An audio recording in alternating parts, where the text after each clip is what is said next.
बच्चों, आज हम प्रकाश के अपवर्तन का जो चैप्टर है, प्रकाश के अपवर्तन का चैप्टर से संबंधित आज हम लास्ट टॉपिक लेकर उपस्थित हुए हैं। और इससे पहले जितने सारे आप लोगों ने वीडियो देखे या फिर किसी भी प्रकार से, चाहे वो यूट्यूब हो, फेसबुक हो या फिर इंस्टाग्राम हो, कहीं भी आपने वीडियो देखा है तो वो सारे के सारे वीडियो आपको प्रकाश के अपवर्तन से संबंधित अभी नजर आ रहे होंगे। कई सारे बच्चों का कमेंट आता है कि सर रिप्लाई नहीं हो पाता है। रिप्लाई नहीं होने का कई कारण है, क्योंकि समय नहीं मिल पाता है सबको अलग अलग रिप्लाई देने का। 1 2 3 यदि कमेंट भी आता है वो अलग भरा हुआ रहता है। जब संडे या कभी छुट्टी मिलता है तो वो आसानी से हम रिप्लाई करते हैं। जिसको नोट्स चाहिए वो नोट्स आसानी से ले सकते हैं और व्हाट्सअप नंबर दिया हुआ रहता है, वहाँ आप मैसेज कीजिए, वहाँ हमेशा आपको रिप्लाई मिलेगा और कुछ देर बाद जो है रिप्लाई मिलेगा और आपको नोट्स प्रोवाइड कर दिए जाएंगे और उनके लिए कुछ चार्ज है और उसी चार्ज को पे करने के बाद आपको जो है नोट उपलब्ध होंगे। अब आज हम प्रकाश के अपवर्तन से संबंधित लास्ट टॉपिक को लेकर उपस्थित हुए हैं और ये है क्या? पहला है आवर्धन। हालांकि इससे पहले वाले चैप्टर प्रकाश के परावर्तन में भी आप लोगों ने आवर्धन को समझा होगा। आज हम लोग समझने वाले हैं प्रकाश के से ही अपवर्तन से ही संबंधित आवर्धन। और सबसे महत्वपूर्ण टॉपिक जो अंतिम टॉपिक है वो लेंस की शक्ति, लेंस की क्षमता, यानी कि लेंस का सामर्थ्य क्या है। इन दोनों महत्वपूर्ण टॉपिक को समझेंगे। 2 न्यूमेरिकल्स भी जानेंगे, आज 2-3 न्यूमेरिकल्स भी जानेंगे अलग अलग तरीके से। जो छूट गया है उनको भी जानने वाले हैं। चलिए, सबसे पहले क्या है कि आवर्धन क्या होता है, मैग्निफिकेशन क्या होता है।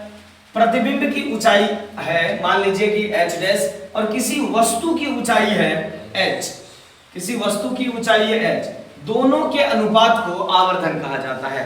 आप साधारण भाषा में कह सकते हैं प्रतिबिंब की ऊंचाई बटा वस्तु की ऊंचाई बराबर आवर्धन, यानी कि प्रतिबिंब की ऊंचाई और वस्तु के ऊंचाई के अनुपात को आवर्धन कहा जाता है।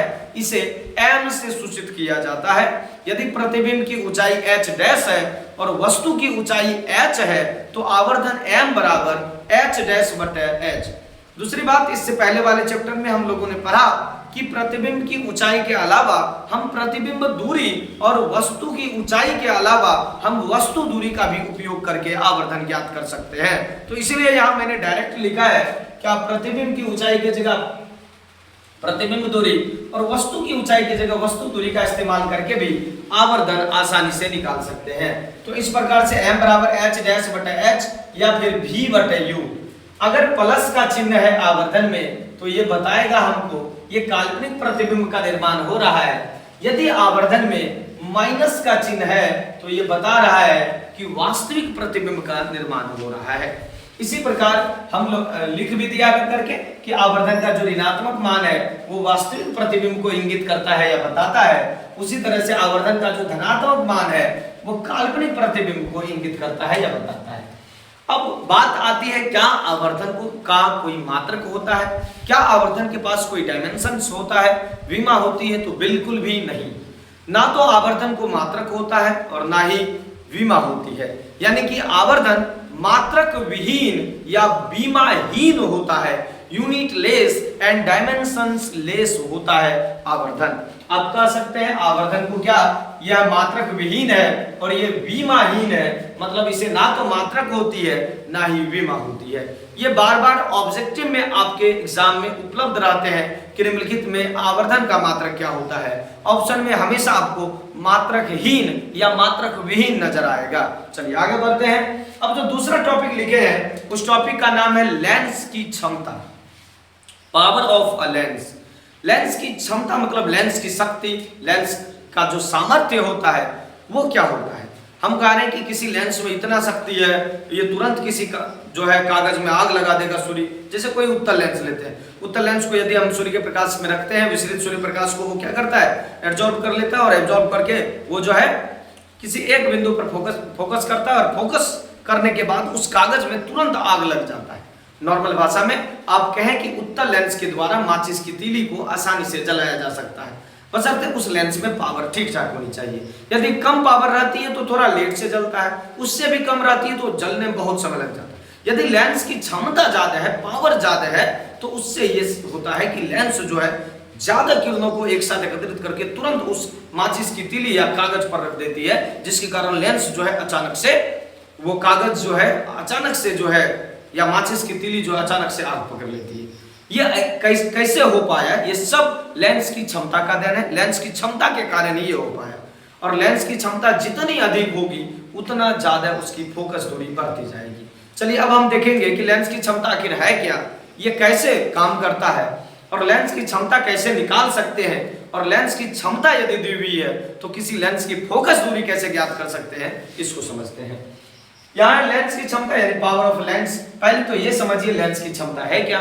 लेंस की क्षमता किसी भी लेंस के उस शक्ति या उस सामर्थ्य को बताती है या दर्शाती है जो अपने भीतर हो रहे प्रकाश के अपवर्तन को यह बताती है कि यह किरण अपवर्तन के बाद कितना मुड़ेगी, अर्थात कितना अभिसरित होगी या फिर कितना अपसरित होगी। लेंस की क्षमता उसके अभिसरित और अपसरण से संबंधित है कि प्रकाश की किरण जब उस लेंस से होकर गुजरेगी यानी कि अपवर्तित होगी तो वो कितना ज्यादा अपवर्तित होगी, मुड़ेगी, कितना ज्यादा अभिसरित होगी या फिर कितना ज्यादा वो फैलेगी यानी अपसरित होगी। यही लेंस की क्षमता है। हम लिखे क्या है? किसी लेंस द्वारा प्रकाश किरणों को मोड़ने, किसी लेंस द्वारा प्रकाश किरणों को मोड़ने अर्थात अभिसरित या अपसरित करने की क्षमता को लेंस की क्षमता या लेंस की शक्ति या लेंस का सामर्थ्य कहते हैं।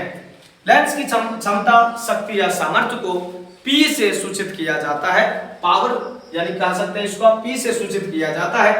अब बात आती है कि लेंस की क्षमता की माप कैसे की जाती है। तो लेंस की क्षमता की माप हमेशा जो है उसके फोकस दूरी के व्युत्क्रम से की जाती है। लेंस की क्षमता की माप उसके फोकस दूरी के व्युत्क्रम से की जाती है, यानी फोकस दूरी के उल्टा यानी कि गुणात्मक प्रतिलोम जो होता है, व्युत्क्रम जो होता है उससे किया जाता है। यदि f है फोकस दूरी तो इसका जो गुणात्मक प्रतिलोम होगा 1/f, इससे किसी लेंस की क्षमता को मापा जाता है। यानी कि P बराबर 1/f यानी 1/f, 1/f फोकस दूरी। ध्यान दीजिएगा ये हमेशा मीटर को बता रहा है, फोकस दूरी ज्यादातर सेंटीमीटर में देखने को मिलता है, इसीलिए जब हम न्यूमेरिकल से बनाएंगे तो ये मीटर और फोकस दूरी अगर सेंटीमीटर में है तो उसको मीटर में तब्दील करना पड़ता है। दूसरी बात ये लेंस की क्षमता का जो SI मात्रक है वो मीटर-1 होता है। मैं इस बात को बार बार दोहरा देता हूं कि लेंस की जो क्षमता है उसका SI मात्रक मीटर-1 होता है। कई सारे किताबों में, कई जगहों पर या फिर कभी कभी आपके एग्जाम में भी पूछता है लेंस की क्षमता का SI मात्रक क्या होता है। ऑप्शन में डायोप्टर होता है, बच्चा उसी को सही मानकर मार देते हैं जो कि गलत है। लेंस की क्षमता का यदि हमसे SI मात्रक पूछा जाए, इंटरनेशनल सिस्टम ऑफ यूनिट्स में यदि लेंस की क्षमता का मात्रक पूछा जाए तो हम लिखेंगे मीटर-1 होता है, मीटर-1 होता है। डायोप्टर क्या है? तो डायोप्टर लेंस की क्षमता का प्रचलित मात्रक है जिसे डायोप्टर कहा जाता है। डायोप्टर और मीटर-1 लेंस की क्षमता का मात्रक है दोनों, लेकिन यदि हमसे SI मात्रक पूछा जाए तो वो केवल और केवल मीटर-1 होगा, और प्रचलित मात्रक पूछा जाए तब हम डायोप्टर यानी कि सिंबल में कैपिटल D लिखते हैं। और ये है कि एक डायोप्टर जो है वो 1 मीटर-1 के बराबर होता है, यानी 1 D is equal to 1 metre, 1 D is equal to 1 metre. एक डायोप्टर 1 मीटर-1 के बराबर होता है। इस प्रकार से लेंस की क्षमता को जान गए। लेंस की क्षमता की माप फोकस दूरी के व्युत्क्रम से होती है।